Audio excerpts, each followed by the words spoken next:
Welcome to Rapid Movie Recaps, the channel where we take Hollywood's finest movies and turn them into 5-minute summaries that are so good you won't even need to watch the actual film. So go ahead, smash that subscribe button, hit the like, and don't forget to turn on notifications because let's face it, you've got nothing better to do. While you're at it, please validate our existence by purchasing some of our top-tier, definitely not overpriced merchandise down below. Today, we're covering Headhunters, a movie about Roger Brown, a vertically challenged man at a mere 5 feet 6 inches tall. But hey, who needs height when you've got a smoking hot wife, Diana, and a $30 million mansion? To Diana, Roger is the luckiest guy in the world who just happened to inherit a fortune from his parents. But the truth? Well, it's not quite that simple, or legal for that matter. You see, Roger puts on a nice little show as a high-ranking exec at a recruitment firm, helping people land those oh-so-coveted jobs at big companies. But behind the scenes, our man Roger is quite the kleptomaniac with a penchant for stealing priceless paintings. He's always got his eyes peeled for someone with an expensive painting collection, and when he finds one, he gets his trusty sidekick, Ove, to lend a hand. Ove, the surveillance company employee, conveniently deactivates security systems, allowing Roger to waltz right in and swap the real painting for a totally believable counterfeit. Now, our dear friend Roger is a bit paranoid that his gorgeous wife might leave him for some tall, dark, and handsome stranger. So like any good husband, he showers her with extravagant gifts to keep her happy. How does he afford it all? Why selling his stolen art on the black market, of course. Classic romance. But wait, there's more. Roger's got a little something on the side with a woman named Lot. When Lot wants to introduce him to her friends, Roger swiftly puts an end to it by admitting their relationship is about as serious as a sitcom. We find our not-so-tall protagonist, Roger, being told by his accountant that he's on the fast track to bankruptcy due to his lavish spending on his wife. But who cares about fiscal responsibility? Roger sponsors Diana's latest art gallery because why not? At the opening party, Diana introduces Roger to Klaas Grave, a tall, dark, and handsome Dutch businessman who instantly makes Roger feel like an ant. Klaas reveals he's retired from a tech company called Hout, specializing in GPS tracking. Smelling money, Roger invites Klaas for a meeting to discuss a position at Hout's rival company, Pathfinder, which just so happens to be Roger's client. Returning home, Diana shows Roger a painting so famous it was stolen in 1941 and never seen again. Plot twist, it's in Klaas' apartment. Turns out, Klaas' grandma had a steamy love affair with a German officer who gifted her the stolen painting during the war. Now Klaas wants Diana to evaluate its true value. When Roger hears it could be worth tens or even hundreds of millions, he thinks, jackpot. This painting will fix all my financial woes and maybe even let me retire. The next day, Diana brings up the age-old topic of starting a family.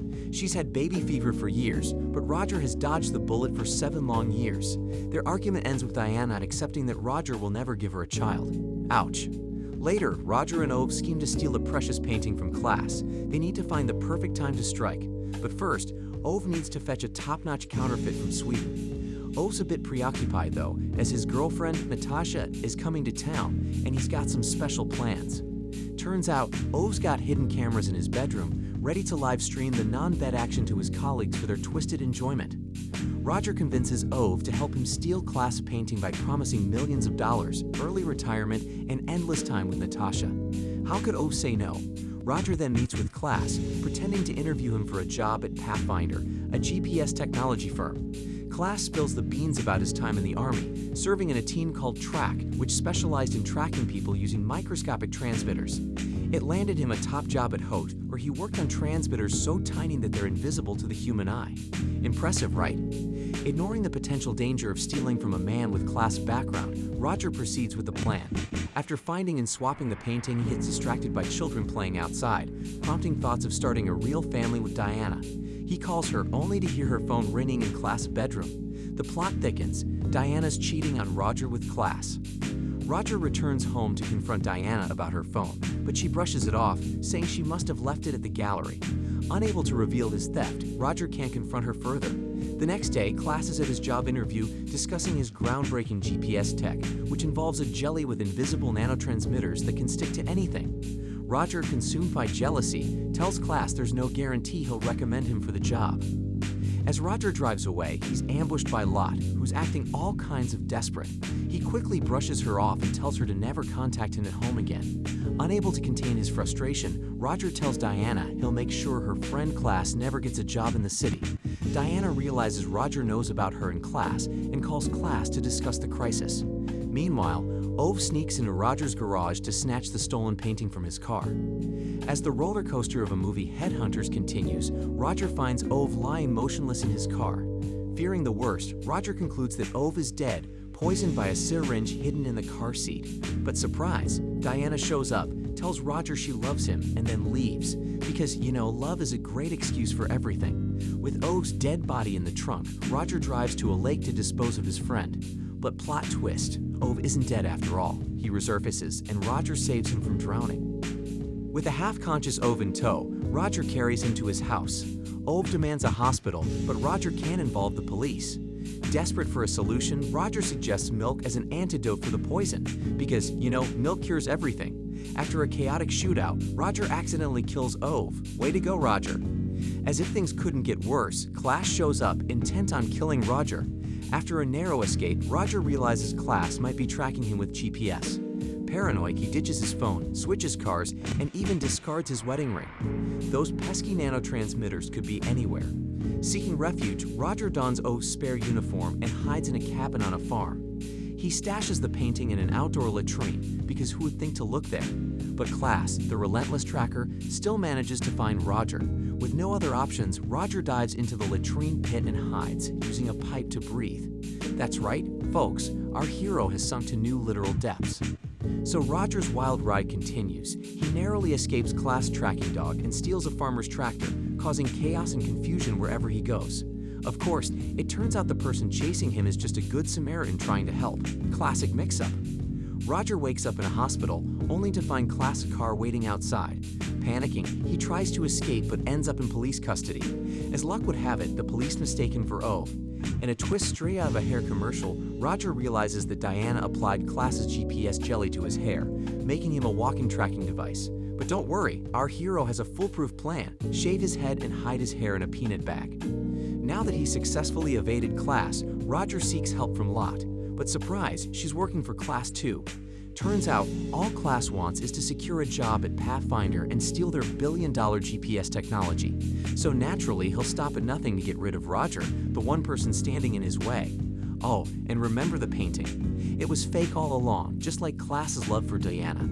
In a classic case of misunderstandings gone wild, Roger finally comes clean to Diana about his life of crime and his fears about their relationship.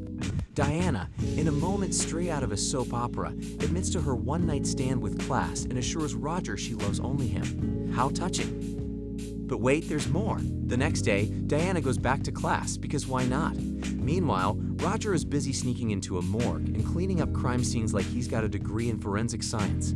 As he sits next to Ove's dead body, Class confronts him, bragging about his rendezvous with Diana. Oh, the drama. Of course, there's another twist. Class's gun, which he picked up at the farm cabin, is the same one Roger accidentally used to kill Ove, and it only shoots blanks. Roger has also switched on the CCTV cameras, so Ove's colleagues are watching the whole debacle unfold live. Talk about a reality show. As Class pulls the trigger on his useless gun, Roger shoots him with Ove's other weapon. As Class lies dying on the ground, Roger drops a truth bomb. Diana only went to see Class to load his pistol with blanks. How cunning. They engage in a fake shootout, all captured on camera, making it look like Class and Ove were the ones who duked it out. Roger then slips away and reunites with his now loyal wife, Diana. But wait, there's more. Remember Lot's death. Roger craftily used a pistol smeared with Ove's fingerprints to do the deed, just to cover his tracks. The only hitch? Ove's corpse was days old, which should have raised some red flags. But never fear, our number one ladies' man, Detective Brady Spear, made sure the report never saw the light of day. And so, with no loose ends left, Roger returns to his normal life, finally knocks up his wife, and learns to embrace his height. What a heartwarming ending. You can purchase this movie at the link in the description below. Thanks for tuning in to Plot Twist Central, your one-stop shop for the wildest movie plots. Don't forget to like and subscribe for more rapid movie recaps.